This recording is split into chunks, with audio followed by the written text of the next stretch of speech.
Okay, so part two. I just uploaded a video of a song that I sang, "Goodness of God," that I just had learned. Church camp this week was the first time I'd heard it. Anyway, I'm hoping I can get through this without it getting dark before it gets dark.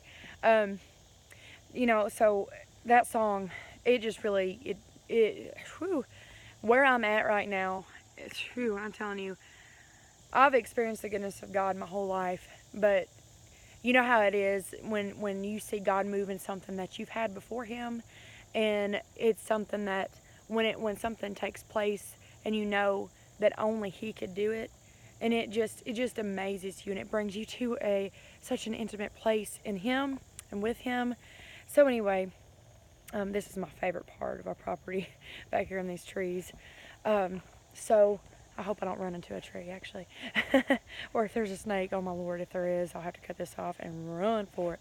So, anyway, so we've shared it with a lot of people. We even shared our journey on Facebook. Um, because, so let me get to the point here.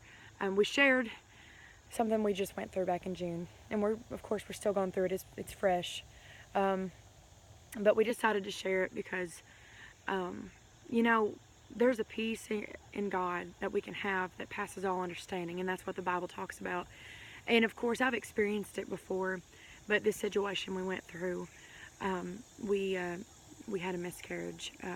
We lost our baby. I was expecting. I've not been on here, and I so apologize.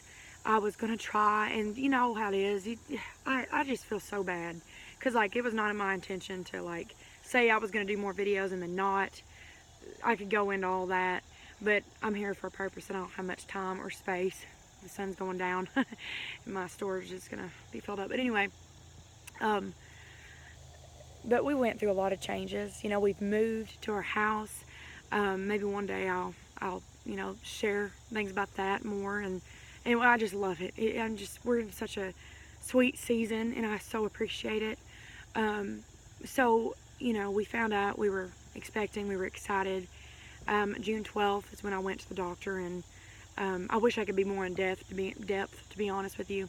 And maybe one day I will, just for the purpose of reaching others who are going through that. I never realized how many people went through that. But so June 12th, I went to the doctor because I felt like things weren't right. I was supposed to be almost 11 weeks. Well, they told me that they could not find a heartbeat, and the baby had stopped growing at 6 weeks. So, of course, the next 2 weeks would be very long and tiring, and heartbreaking. And of course, so I had a second opinion with who used to be my old doctor. I went back to him. I'd only left because he was so far away, but I went to him, and he confirmed that once again there was no heartbeat.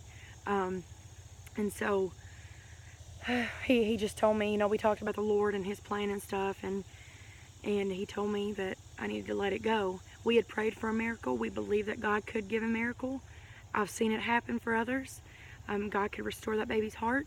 But we also prayed that if this was part of His plan, and that if there would be others that we would reach through this, that we were willing to walk through it, but we just needed strength. Man, He gave us strength. He gave us peace, and He's still doing that. Yeah, there's times that I cry. There's times that all of a sudden I'll be fine, and then I'll break down, and I think about, oh wow, I'm in January. I won't get to hold my baby, but, and of course, we have those emotions, but it's just been amazing how God has moved through all of this, and just I know Him in a new way now than I didn't before. And so, and let me tell you, we went up after the miscarriage. I miscarried on June 25th, and we had a little memorial at the grave site there, and but we went up. I was recording my new CD. We was up there all week, that following week after the miscarriage. So we were up in Ohio. So by the way, probably October is when the new CD's coming out. It's a standard project. It's going to have different songs on it that may be familiar to you, like Can't Cross the Bloodline and Breakthrough, and just different things like that. But that's beside the point. I'm sorry, I'm really trying to get through this. So anyway, But we went up to church with them. They invited us to church, and they asked my husband if he'd preach and I would sing, so we did. And we shared what we were going through, but about that peace of God that passes all understanding. We began just to share our hearts. Well, there was a woman there that night who was the grandmother of a little 2-month-old baby that they had woke up the next morning and this baby was not breathing, and so they had to. The funeral was going to be coming up that next Monday. So in the midst of it all, she's sitting there. Well, the way the Lord moved that night, they ended up having a spontaneous mini revival. And so we came back to church that night. My husband preached and, and was saying different things. And so the dad had come that night and he prayed and he told my husband that when he came in, he felt like he couldn't breathe. It's been a nightmare to him. Of course, losing your baby, I hurt enough as it is, but to lose my baby that I've been holding, pain, no matter what, there's pain, there's heartache. But anyway, and so our hearts went out to them. But he said when he got down to pray and he got back up, he told my husband he felt like a weight was lifted off of him and he could breathe again. So anyway, us sharing what we were going through, there's purpose in our pain. And I still believe it. I believe he's still doing something through it. People have been coming up to me, and I don't, this isn't to boast, but I'm just saying, if we'll allow ourselves to it matters how we respond in the midst of pain. I've not always dealt with things the right way, but I've clung to God through this. He's given me song after song, just song, even old song, that's kind of my mind. And then one day, the day I found out no heartbeat was there, I began to just lay there on the bed, just crying. I shut the door, I just began to sing Waymaker, Miracle Worker, Promise Keeper, Light in the darkness, my God, that is who you are. And so anyway, and I just began to pray in the Spirit, and he just continued to do that for me. And so it was amazing, really, the strength that he gave us through that. And he, like I said, he still is, because we're just in the beginning of August now, and so it was in June. And so and my husband's walking down here, not sure why. I'm doing a video. So I get distracted easy. So after the miscarriage, though, see, the plan was, because my work, I was only working part-time at the time at Lifeway Christian. I went back to my old job just to do part-time. I didn't want to do full-time because of my little 3-year-old. And so all the Lifeway stores, if you haven't heard, across the nation, they're closing. So our location closed in June, and I couldn't work the last week because of the miscarriage. So my plan after the store closed was to stay at home with my 3-year-old and the baby when the baby arrives. And that was our plan. Well, after the miscarriage, everything changed. And so I began to struggle some. And in my mind, I was having a hard time with change and not knowing, because I was going to have to accept, I'm going to have to get a job. We started talking. We had to make some decisions about Aiden. I never thought I would ever consider sending Aiden to a public school. I've always been against it. But it's like everything changed. And so I didn't know what I was doing. So for some reason, I posted about an office job, asking on Facebook, just asking some people if they knew of anything local, because I really would like to work in an office. I honestly kind of like the thought of working kind of to myself and just, being able to concentrate on what I'm doing and not being out in the public anymore. I mean, I know you got to be in the public to some certain extent, but anyway. So I posted that. Well, somebody from my old job, my full-time job, Bluegrass Orthopedics, they said something about they wished I would come back, and I was like, no, I wasn't even going to consider that. I'm talking really fast because it's like almost an hour away. Well, for some reason, I kept looking on Indeed.com, you know how that is, and I was like, Lord, what am I going to do? I started preparing for Aiden to go to preschool. I started getting all this stuff together, took him to his appointments, blah, blah, blah, and his screening was supposed to be this past Friday. Couldn't get through to them, and so their line was down. Something happened to the system, and so they finally called me back that Friday that it was supposed to be, and they said we're all booked up. The next screening is August 16th, and I'm like, oh no. Well, while all this was going on, I had went ahead and I decided to put in my resume back at my old job, even though I had told myself I wasn't going to. So of course I went there. They didn't even do an interview because they knew me. We went ahead. I was going to be the medical receptionist there. And I was really, I was thinking, well, this will be good for my resume, no matter how long it lasts or whatever. And but when I went to do some of the training on the computer, and then I went to fill out all my application and stuff, there was something, it just was not right. And I kept feeling that. And then, of course, with the screening not working out that day, I was like, okay, what's going on here? What are we doing? I didn't know, because if Aiden can't get into preschool, then I didn't want to go to work. I don't want somebody else raising my kid. If you have to, this isn't to like put you down. Sometimes you got to do what you got to do. But if you can help it, I think you need to be with your kid. And so, we're financially able, and I'm thankful for that. But anyway, there's just so much to it. But I kept telling Andy and a few of our friends, I kept saying, I don't know, something just does not feel right. And I just didn't know what to do. I kept praying about it. And I told Andy, I was like, I'm just not sure, because my start date was supposed to be August 5th, which is this coming Monday. And I said, I just, I don't know. I feel like I might not even be starting there. And I didn't know what was going to happen, blah, blah, blah. Well, all right. So youth camp was this past week.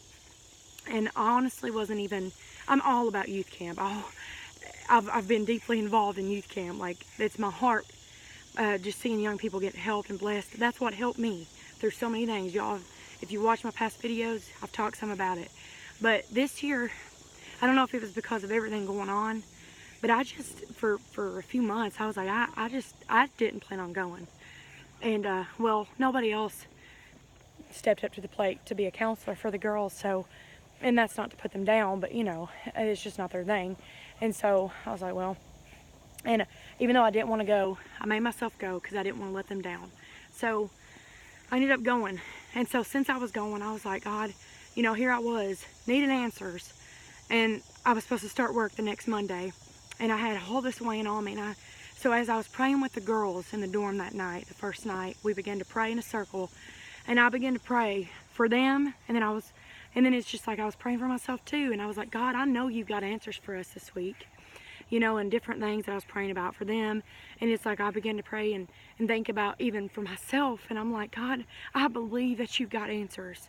And I could just speak so much about that and how everything came about. But let me go ahead and tell you. So Monday, the first full day of camp, it wasn't during a service. I was walking down to meet up with Andy during, right before lunch, during free time. And he was talking to a pastor that was doing the morning services. Well, his wife and I began to talk. And, it's crazy. Even she doesn't even know how it all came about. We were just standing there talking. And next thing I know, she's talking about her work and the principal at the school. And we know him. He became principal this year. And a pastor friend of ours, a dear friend, the Lord just opened the door, and now he's principal there. And so she was telling us how that all came about and just how the Lord just moved in it all.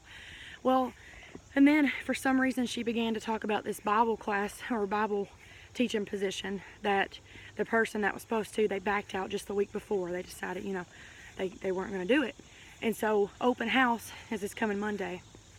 And so when she was talking about it, Andy was standing there, and my husband now is a teacher, auto mechanics teacher, but he's talked about, he thought it would be neat to pursue, something like Bible, teaching Bible one day or something. So I was thinking, oh my gosh, this would be perfect for him. Well, the pay, it would be a lot less than what he's making now. So he knew he couldn't do it. So anyway, I was like, well, I didn't think of nothing. Nothing else came to my mind, whatever. I was like, oh, well, for some reason, she began to, we just kept talking about it more. And next thing I know, within just a few moments, she was asking me about if I would be interested. And I didn't feel like, I was like, I mean, I would love that, but I don't feel like I'm good enough for that job. I said, we're all students in the Word, but I feel like I'm really, there's a lot of things I'm still learning, and blah, blah, blah, and I had all these reasons why I couldn't do it. And she began to talk to me about the curriculum and everything, how it's right in front of you, and how I am with young people and stuff. And she said you would be perfect for it. And she said, and Aiden, my little boy, he would get in for free because they have a Head Start and preschool program, and the employees, their kids, get to come for free to the academy. And I told Andy I had been desiring to send him to a Christian school, but it was the one that I was looking into was like starting out over $5,000 a year. So it was either a Christian school or a homeschool. I said I did not want him going to public school.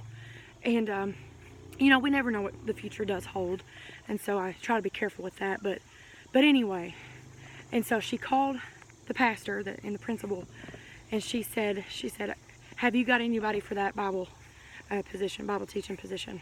And he said no. She said, well, I've got somebody here, and it's gonna surprise something. I can't even remember exactly how she said it, but and so she got him on the phone, and she had me state my name. And she was like, you're not going to believe this. Well, when I told him my name, he said, are you serious? And he said, can you come today? And I thought he was kidding. He said, well, can you come tomorrow? He said, I'm serious. I want you to fill out this paperwork. We got to get it going because open house is Monday.